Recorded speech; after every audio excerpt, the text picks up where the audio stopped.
Good morning, everyone. Today is the 28th day of Shvat. We like to call it Toyach, Chof Ches, the strength of the month.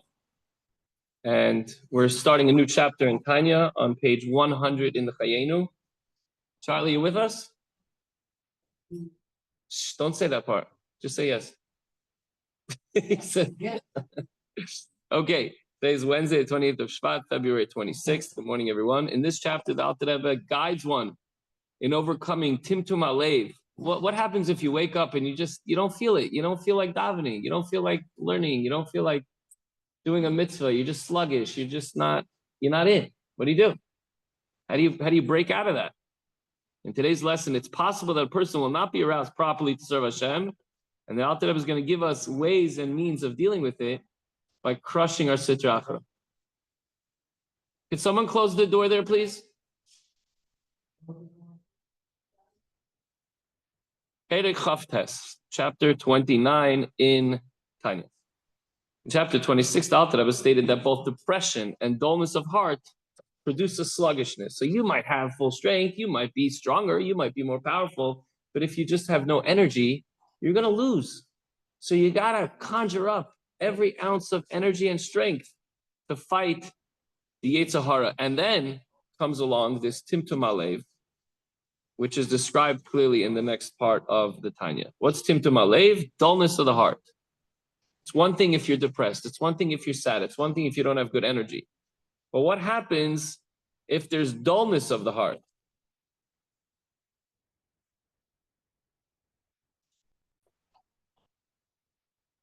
So what happens is, those who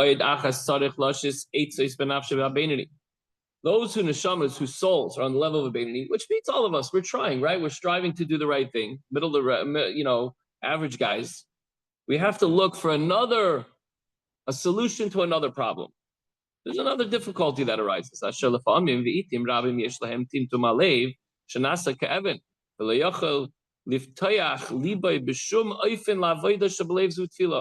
What happens? You go to sleep with the right intentions. You say Shema, and you have all the proper thoughts and kavanah, and then you wake up and you're just like, oh, you just want to hit that snooze button. You guys know what I mean, right? Not Reuven, but everyone else. Paul, you know what I'm talking about. You just want to turn over and get another 5 minutes, and then it turns into 15 minutes, and then you drag yourself into shul, and you're like, again, and you have no energy. And you're supposed to serve Hashem with joy. You're supposed to serve Hashem with positive energy, with love, and with fear of Hashem. So this is a major obstacle that the Yetzer Hara and the Sitra Achra try to throw your way, try to trip you up. Also,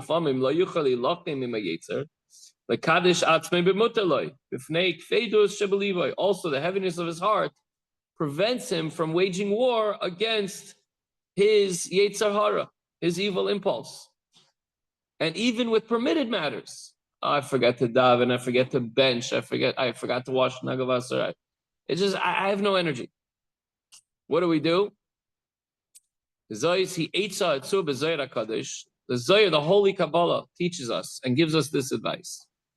And he says, the Amar Rav, Misifta beGan Eden, the president of the board of directors in Gan Eden, says the following.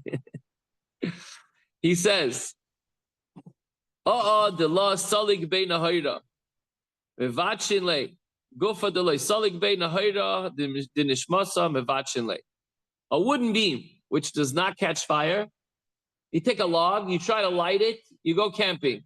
Jack, you go camping in the outdoors. You want to make a little bonfire, warm you up. Take a big log. What happens? It doesn't light. So what do you have to do? You have to splinter it up. You have to take an axe and chop it up into smaller pieces that will light. Similarly, he says the president of the board of directors of Gan Eden, he says, a body into which the light of the soul does not penetrate should be crushed. And then the body will be more receptive to the soul's light. What does that mean? We have to break that down. We have to unpack this, because we're not talking about physically destroying the body, obviously. We're talking about spiritually taking apart the exterior, the ego, all the blockages that prevent one from serving Hashem with joy and with alacrity and with positive energy. So, are you with me? Make sense? So, Perush Naheda the Nishmasa Sha'ira Neshama Vasechel Enimer Kokach Limshail Al Chumriyos Shabaguf. The reference to the light of the soul. What's the light of the soul? Here we have that the godly light, the energy, the infusion that we need to go and serve Hashem is not getting through. There's a blockage. So what do we have to do? Maybe even though he understands and he meditates on the greatness of Hashem, v'nidbak b'moichei kol kach sheyichol limshol al chumriyos halev chamas chumriyoson v'gasuson. Even though he understands what he has to do, nevertheless, that which he understands is not apprehended and implanted in his mind to the point that it can prevail over the coarseness of his heart. Why? Because of the degree of the minds and the heart's coarseness and crassness. There's too many blockages, whether it's sadness, whether it's laziness, whether it's distractions, whether it's a whole slew of things that get in the way of him doing the right thing, which he knows he's supposed to do, and he knows he wants to do. Could be the phone, could be his brain, just wandering off. Siba. And what's the explanation to this? Why does this keep happening? Higasus haklipa shemagia atzma al oir kedus nefesh alikis umasteres umachashicha oira. The cause, the reason for this is the arrogance of the klipa of the animal soul. Me. It's all about what I want, what I need, what makes me feel good, what brings me pleasure. And it raises itself up higher than what the soul is supposed to do, what we're brought into this world for. Just connect to Hashem and do the right thing. And what happens is it obscures the light and creates this shadow, this cloud over the person. So what do we have to do? Let's go to the extreme. A person has to crush it and cast it down to the ground. Like we said before, you have to take an axe and break apart that log so that it's in splinters, smaller pieces, so that it could burn. So you have to take the ego and get rid of it completely and say, it's not about me. It's about what I'm needed for. It's not what makes me feel good. It's how I'm going to make others feel good, what I'm going to do to make a dwelling place for Hashem in this world, in every respect, in thought, speech, and action. Okay, that's a nice idea, but what do I do practically? So Alter Rebbe says we have to set aside time during the day, and usually the morning is a good idea too, because you wake up and you're like, wait a second, where's this coming from? I need more sleep. No, I slept enough. I need this. I got to do what Hashem wants me to do. I have to be that vehicle for Hashem. So you take a few seconds or moments or minutes or however much time it takes, as the Mishnah says that the righteous spend time before davening preparing their mind. Just roll into davening, you still, you didn't wash your hands, and then of course you come, you're rolling your head, you can't concentrate and everything else. Or it's at nighttime before you go to sleep. You say, you know what, I'm setting my mind to it and this, and as soon as I wake up, I'm going to run to do a mitzvah and everything else. Or during the day, but you set aside certain parts of time that you're going to break your ego. It's not about me and my personal needs. By the way, we're coming up on Tanis Esther. That's a perfect time to think about these things. Fasting. Because then you're not thinking, oh, I need to eat, I need to do, and then when I eat, it's like, oh, but I like this, and I like it sweeter, and I like it saltier. So when you, on a fast day, and that's why the Rebbe encouraged us to remind ourselves on a fast, what are we fasting for? If it's just another nuisance, then we look at it, the fast, and we try to figure out ways to get out of it. Oh, I'm not feeling well, I have a headache. It's one of the easier fasts, one of the weaker fasts. You look at the fast and say, you know what? This is the time to break the spirit of what I need, the ego, and focus on what Hashem wants. Davening, learning, giving charity, preparing myself to have ultimate joy, simcha of Hashem on Purim. Of course, we're going to have a good time while doing it. Hashem wants us to have a good time. That's why He gave us these special holidays.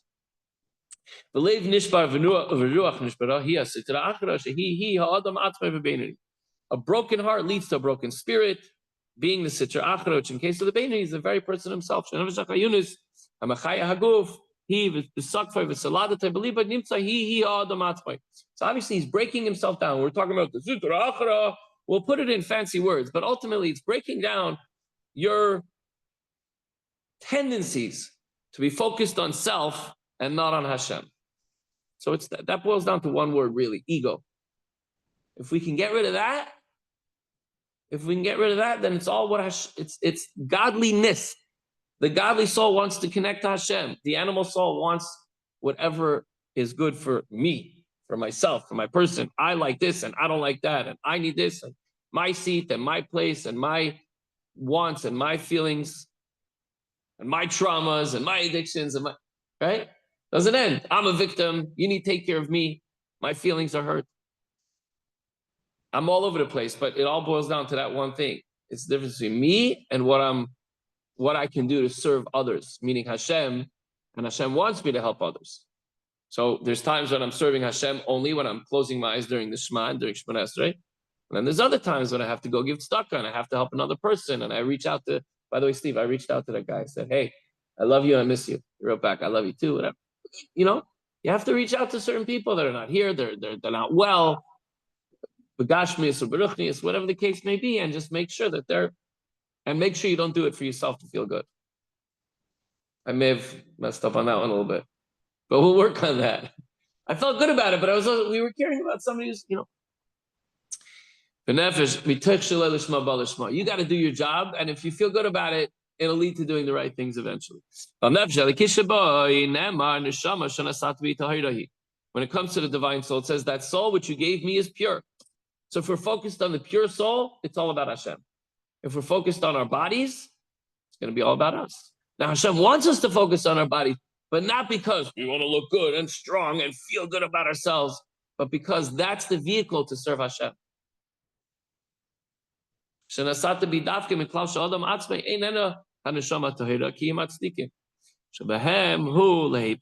comes to righteous people, they only have the pure soul. They don't think about what's going on in the physical body. It's just, and sometimes they neglect it too. You have to remind them, hey, you got to eat, you got to exercise. The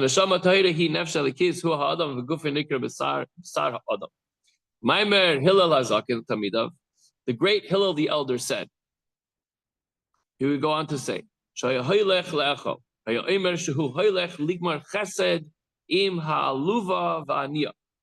he would go to eat, he would say, I'm going to do a favor for this lowly poor creature. What is he talking about? His physical body. I'm a spiritual entity. Okay, I'm going to go do a favor because the body needs to be fed, so I'm going to go feed it. I'm going to go feed it. He's talking about himself. He regarded his body as a foreign thing, and therefore he used this expression. He was going to do it a favor. He himself was nothing other than a divine soul, but he has to give his body food. He has to give his body sleep. He has to give his body something, you know, little vitamins, medicine, whatever sometimes. But the ikar is the neshama. So the toolbox for success, Chavra, is our divine service. Davening, learning, focusing on whatever it is that Hashem wants.